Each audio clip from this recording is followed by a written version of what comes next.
अच्छा भैया, हाल ही में आपने देखा पेपर और पत्रिका के माध्यम से सियासत के एक युग का लगभग अंत हो चुका है, जिसे दुनिया के लोग, आसपास के जानने वाले लोग गरीबों का मसीहा बताते हैं, तो वहीं कुछ जो विरोध करने वाले लोग हैं रास्ते का कांटा बताते थे बाबूजी, उन्हें माफिया बताते थे। खैर जो भी हो, श्रद्धांजलि के रूप में 4 लाइन उनके जीवन पर प्रकाश डालने का प्रयास किया है हमारे कवि की कलम ने। भूमिका से भाव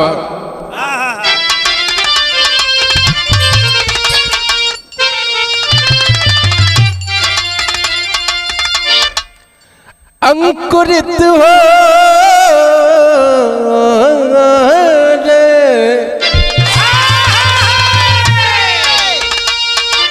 अंकुरित हो अगम चीर करके दरा,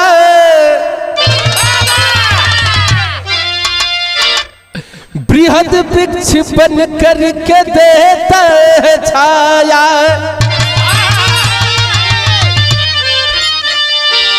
लेके अमराया फिर से फलने लगा, हो धरा साई फिर से जमी में समाया, होती उषा तब ही ढलता है सूरज, रजनी की काली डगरी करके सुना, कुंज कैलाश कुदरत की लीला प्रबल, सहन ना हुआ दुख बड़ा जब की दूना,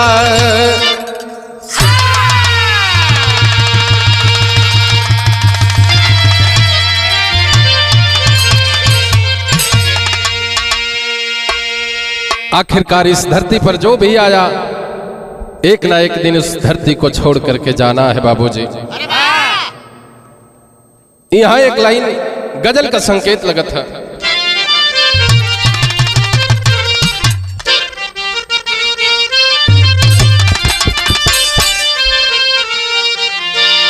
कोई नेक बंदा परवरदिगार से फरियाद करता है क्या,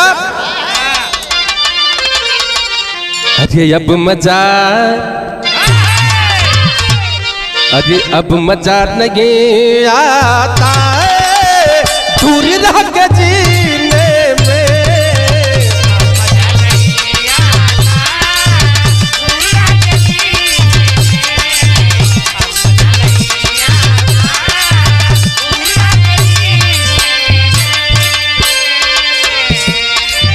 अब मजा नहीं आता दूर रह के जीने में, या नबी बुला देना, या नबी बुला देना हमको भी मदीने में,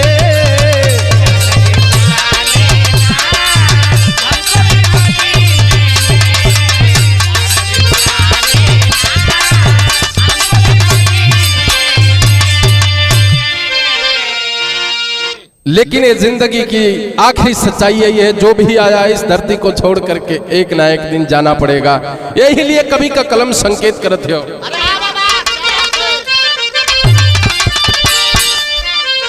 अरे रह नहीं सका कोई, रह नहीं सका कोई देश ये बेगाना है,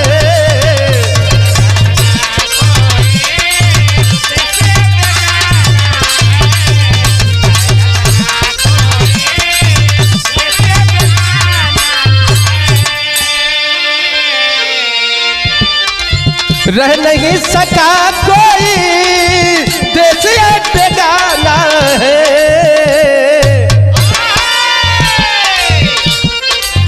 बुलबुला ये पानी का, बुलबुला ये पानी का यहाँ न ठिकाना है।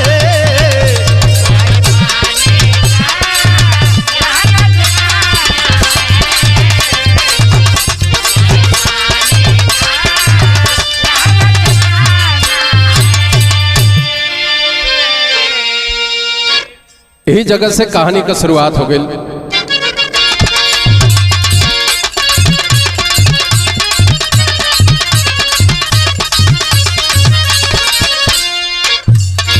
विजेता विश्व का सिकंदर था जमाने में, विजेता विश्व का सिकंदर था जमाने में, और संसार चला सबको आजमाने में। कोई हमदर्द कोई फूल जिसे कहता है, बनाना सूर कहीं सूल बन के रहता है। कहानी कहाँ का हो? प्रांत यूपी में है, प्रांत यूपी में है, जिला गाजीपुर सही, मुहम्मदाबाद में ही बसा यूसुफपुर सही। सुबाउल्लाह जी अब बेटे का प्यार देते,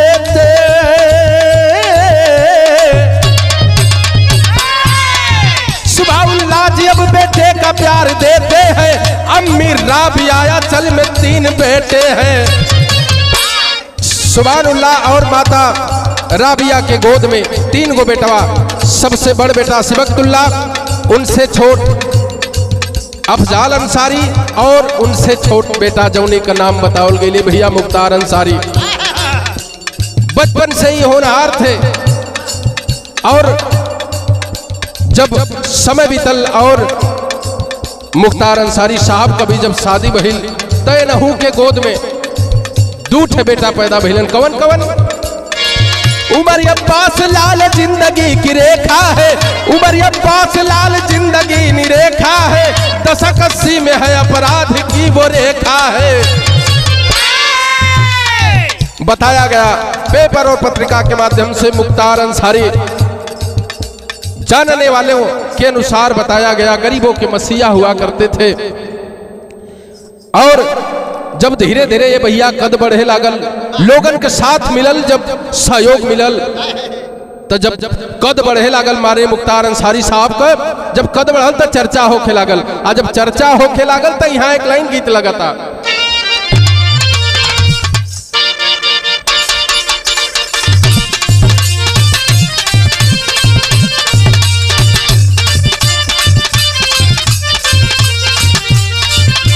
देखा है भैया, हमारे मास्टर साहब संकेत करत हो, कोनो दुल्ही का शिकायत हो, कह दिया जब से भइल बा हमरो बियाह हो,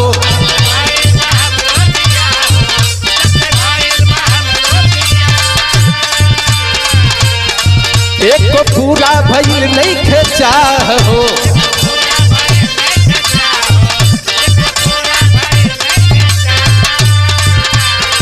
जब से भइल बा हमरो बियाह हो, एक को पूरा भइल नहीं खेचा हो। आई छोड़ के जवानी हसीन पिया, अरे छोड़ के जवानी हसीन पिया, देखे के परता कवन दिन पिया, लेके सुत तारा सोझे सवतीन पिया, देखे के परता कवन दिन।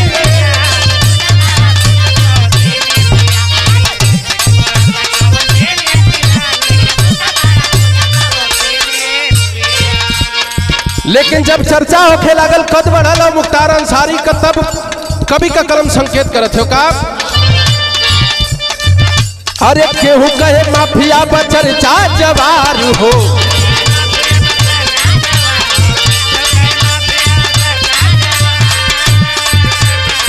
केहू विरोध करे करे तिरस्कार हो,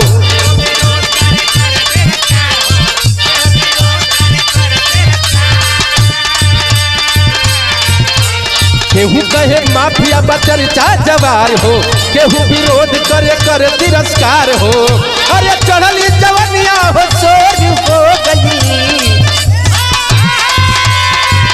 अरे चढ़ली जवनिया हो सोर हो गई, सोहरत का चर्चा चारों ओर हो गई, केहू कहेला मसीहा विभोर हो गई, केहू कहेला मसीहा।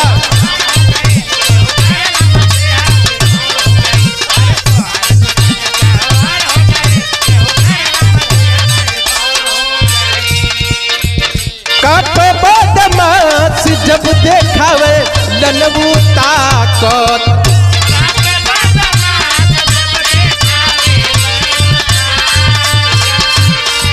साजा रंगबाजी भूलल आई कहवा आफत।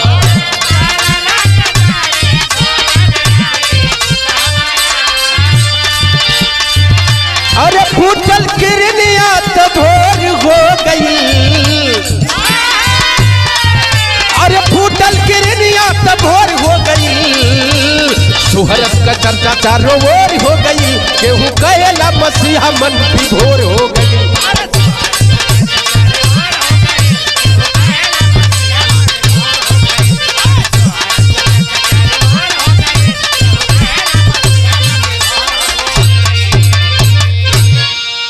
आखिरकार जब मुख्तार अंसारी साहब का दबदबा जब बढ़े लगले भैया, अगल बगल के छोट मोट जवन गुंडा बदमाश रहलन धीरे धीरे दुबके लगलन, लोगन के अपन औकात समझ में आवे लगल।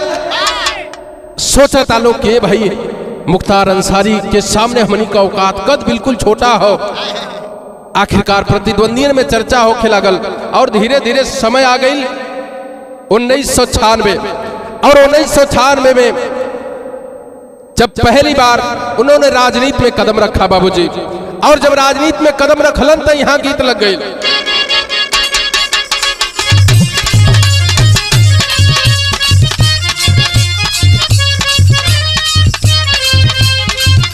देखा ये भैया हमारे मास्टर साहब संकेत कह दिलन, कौनो बहु जाई देवर से मजाक कह दिले रहल। कैसे?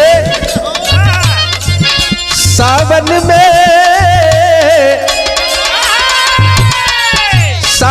में रसीली अखिया,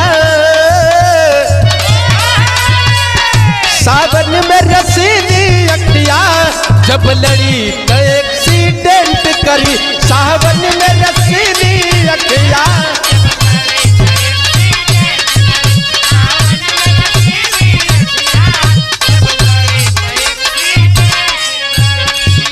लेकिन पहली बार 1996 ईस्वी में जब बहुजन समाज पार्टी से टिकट मिला और मुख्तार अंसारी साहब चुनाव लड़ने की ओर अग्रसर हुए, तब कवि जी लिखत हुआ,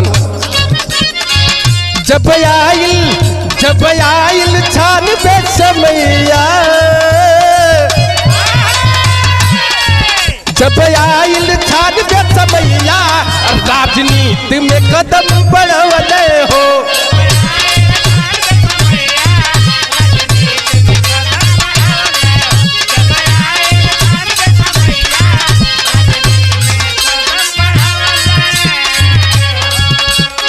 और पहली बार 1996 में जब बहुजन समाज पार्टी से टिकट लेकर के और विजय श्री हासिल किए विधायक चुन करके, और जब जाते हैं बाबूजी धीरे धीरे कुछ दिन बीतल, हर वर्चस्व के लड़ाई में एक दिन दो गुट के बीच में मुठभेड़ हो गई, और जब दोनों गुट के बीच में मुठभेड़ भइल तो हो थका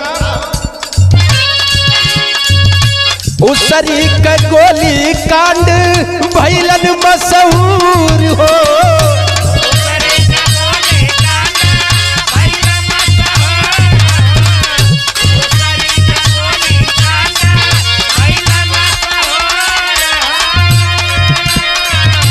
दुई कनर अखिया से होई गइल दूर हो,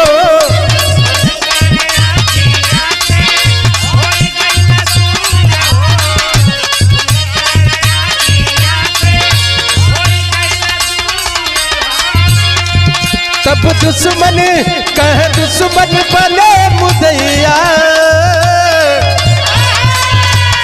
अरे दुश्मन बने मुदैया, राजनीति में कदम बढ़ावले हो।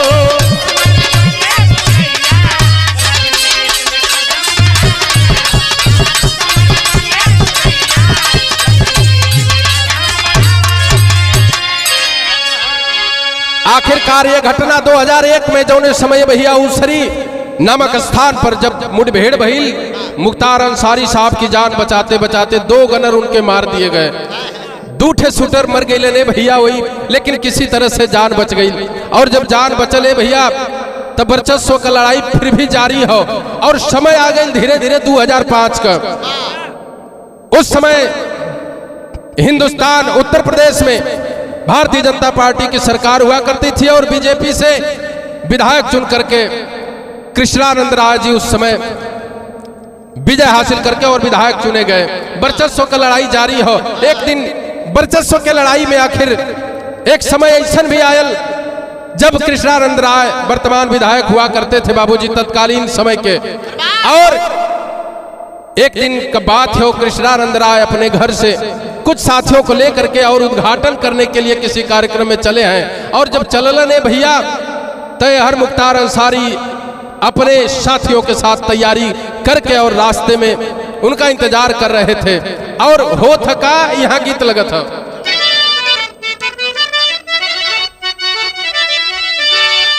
अरे नीचे नरियरवा कबारी, अरे नीचे नरियरवा कबारी, ऊपर श्याम गेनो दगाईदार। लेकिन जब ने समय कृष्णानंद राय चलल हो तब लिखे के पड़ा था, अरे कृष्णानंद चले रसाई, अरे कृष्णानंद चले रसाई, मौत आई गई सभनवा।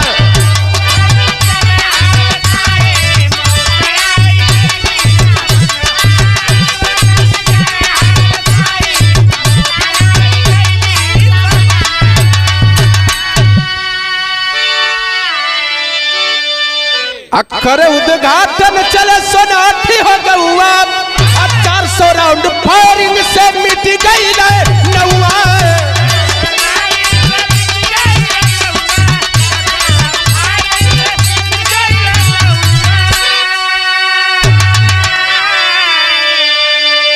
अरे गिरफ्तार पुलिस करके लाई, अरे गिरफ्तार पुलिस करके लाई, मौत आई गई सभनवा।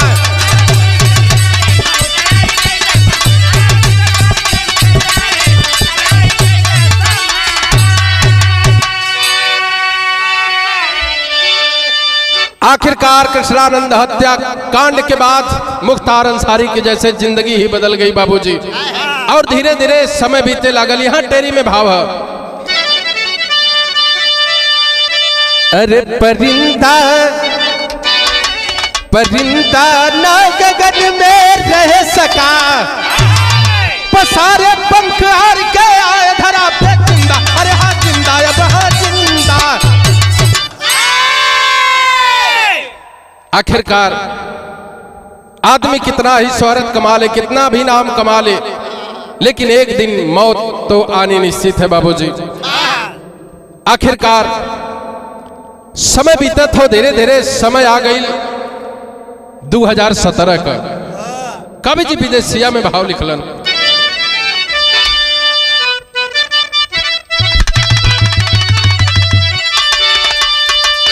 छानबे से 17 ले विधायक बन के रगले हो, अरे कई दल बदल करके करने तगिरिया, बहुजन सपौर कौमी एकता दलवा से, अजनता का सेवक बन के करत जोरियो। आखिरकार जब उन्होंने कदम आगे बढ़ाया तो फिर पीछे मुड़ करके नहीं देखे बाबूजी। उसके बाद उन्होंने कुछ दिनों तक समाजवादी पार्टी से टिकट लड़ा और जीत हासिल की। इसके बाद कौमी एकता दल से लड़े और जब कृष्णानंद हत्या राय में उनको जेल लाया गया बाबूजी। धीरे धीरे समय बीते लागल, 10 बरिस बीतल, तब भइल का 10 वर्ष जेलवा 5 लाख नगद राशि, अरे अदालत सुनाई सजा भइल फिक्रिया। पेपर और पत्रिका के माध्यम से बताया गया 65 मुकदमे उनके ऊपर दाखिल किए गए थे बाबूजी, और किसी मुकदमे में उनको 10 साल की सजा और 5 लाख रुपए जुर्माना राशि के रूप में सजा सुनाई गई। गमगीन हो गए। लेकिन हो थका अब माफिया आया बाहुबली केहू कहे भाई जान, आ गरीबन का मदद करे कर सेवा दरिया। ए भैया, राजनीति में कदम रखने के बाद और गरीबों के मसीहा बन करके लोगों ने बताया, जो भी उनके दर पे गया कोई खाली हाथ नहीं लौटा बाबूजी। गरीबों की हमेशा मदद करते थे और जेल में रह करके उन्होंने 4-4 बार चुनाव जीतने का काम किया और विधायक नियुक्त किए गए बाबूजी। और समय आ गई ले भैया धीरे धीरे 2024 का। आखिरकार भैया 28 मार्च के सुबह मीडिया के माध्यम से ये बताया गया कि मुख्तार अंसारी की तबीयत ज्यादा बिगड़ गई है। मेडिकल कॉलेज में ले जाकर के भर्ती कराया गया। परिवार का लोगन के सूचना देहल गई और जब बड़का भैया अफजाल भैया से मुलाकात भइल तो रोवत होवन मुख्तार भैया और बड़ा गमगीन होके बड़ा करुण स्वर में अपन दुख बतावत होवन। कौने भाव में बतावे?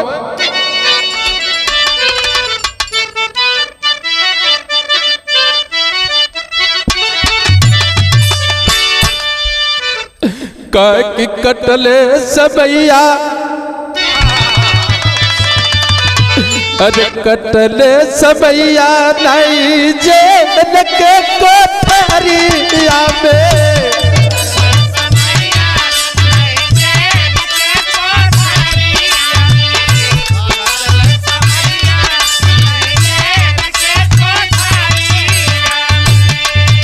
ए भैया मुख्तार भैया अपने भैया अफजाल के गले से लिपट के रोवत होवन।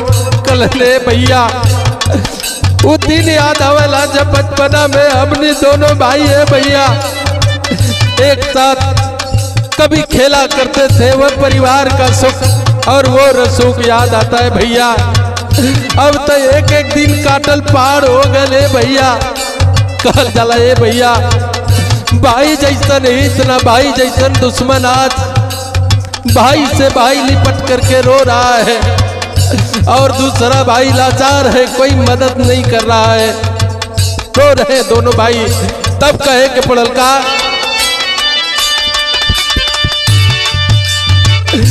कटले समैया नहीं जेल के कोठरिया में।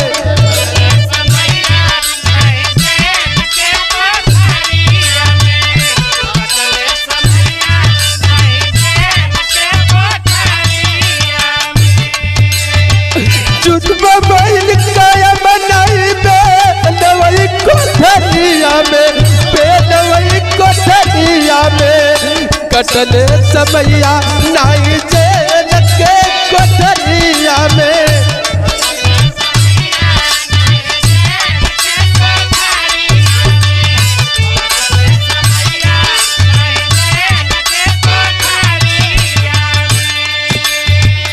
आज अपने भाई के गले से लिपट करके एक भाई बिलक रहा है भैया।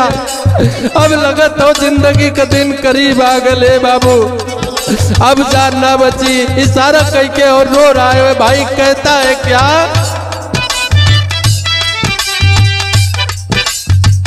भैया के बोला के जार मिले रोज हो।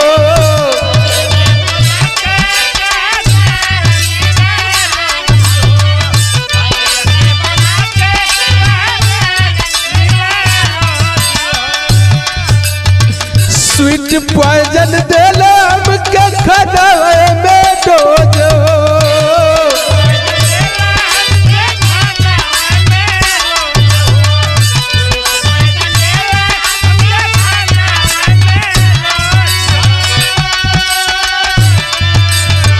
जाने कैसन लगन खेल वही कोठरिया में। कटले समैया नहीं जेल के कोठरिया में।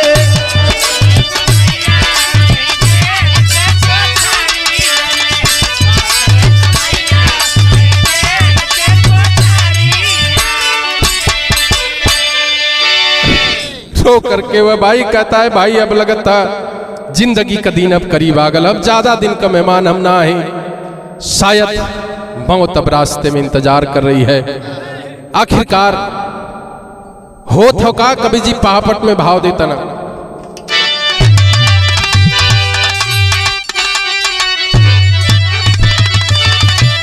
बड़का भैया अफदाल से छोटका भैया मुख्तार अंसारी सारा कई के कहत हो उनका, अरे कदिन धूमिल वही जय है बनाली काली बदरी में, जयकारा सुनाई नहीं ताली काली बदरी में।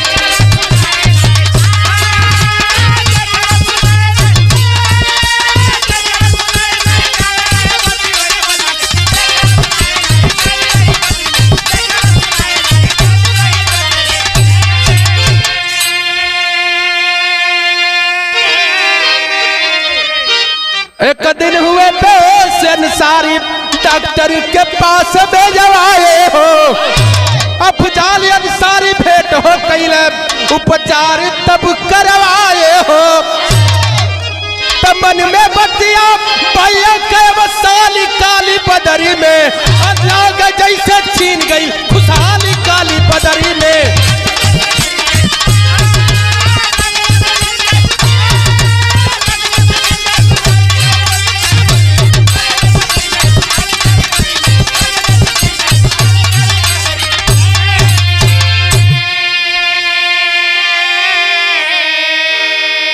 मुख्तार भैया बार बार यही इशारा करते हैं, भैया अब लगत हो कि जिंदगी का दिन करीब हो, अब मौत कभी भी आ सकेले, कहे कि हमें खाना के साथ में शासन प्रशासन की ओर से फूड स्वीट पॉइजन दिया जा रहा है, हल्का जहर जिसको कहते हैं, अब जिंदगी ज्यादा दिन का मेहमान ना आए भैया।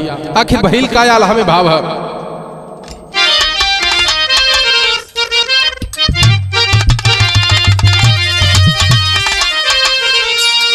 अरे केहू नाई जान कहिया,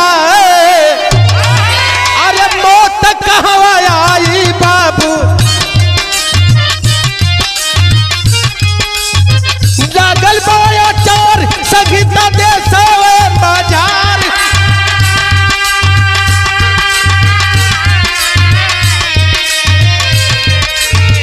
अट्ठाईस मार्च वाली यही जब समय भैया, तबीयत खराब भइली चिखला चिघार,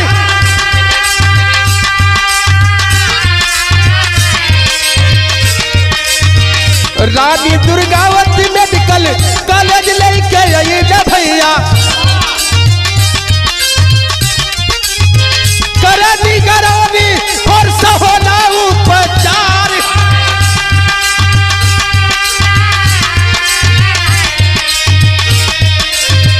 आठ 45 जब गाड़िया बजवल बाबू, ये सूचना दी गई कि मुख्तार अंसारी अब इस दुनिया में नहीं है बाबूजी। और जब ये खबर धीरे धीरे आग की तरफ फैले शुरू कैलस, तब परिवार का लोग रोवत बिलखत हॉस्पिटल के तरफ चलत हो, तब 8:45 जब गाड़िया बजवल भैया, अंसारी जन्नत में हो गई उसीदार,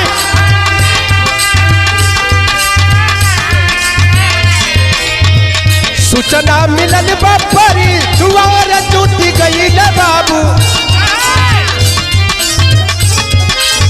सबई के अखिया सब है सुधार,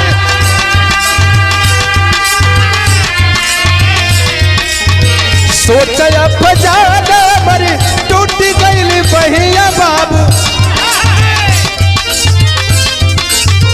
चाचा सगली पटके आजा रोना दूदार,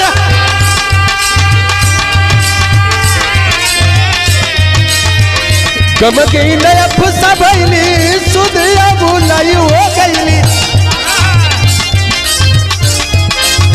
अधजल में नैया नहीं फैली हो किनार,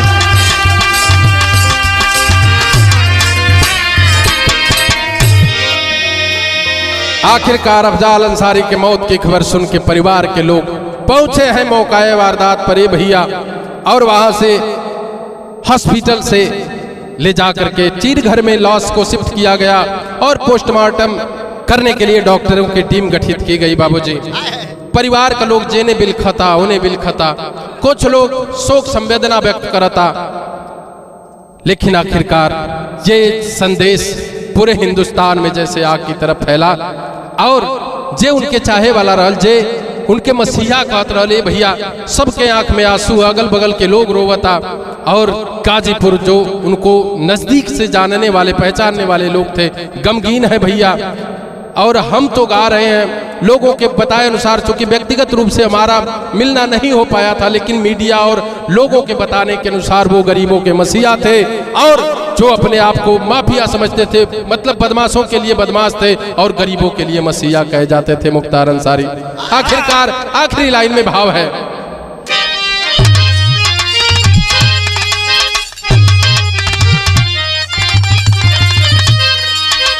टूटी गई ससिया न ढोले गठरी, तो वही जलवई में टूटल बा जीवन कर रसरी।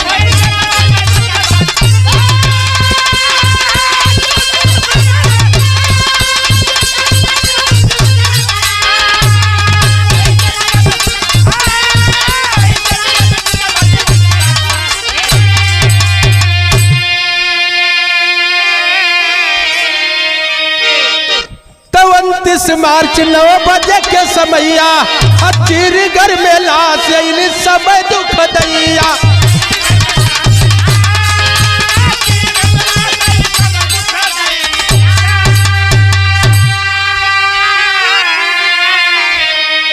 तो मौत के आगे कोई नहीं होला केसरी, तो वही जलवे में टूटल बा जीवन का रसरी।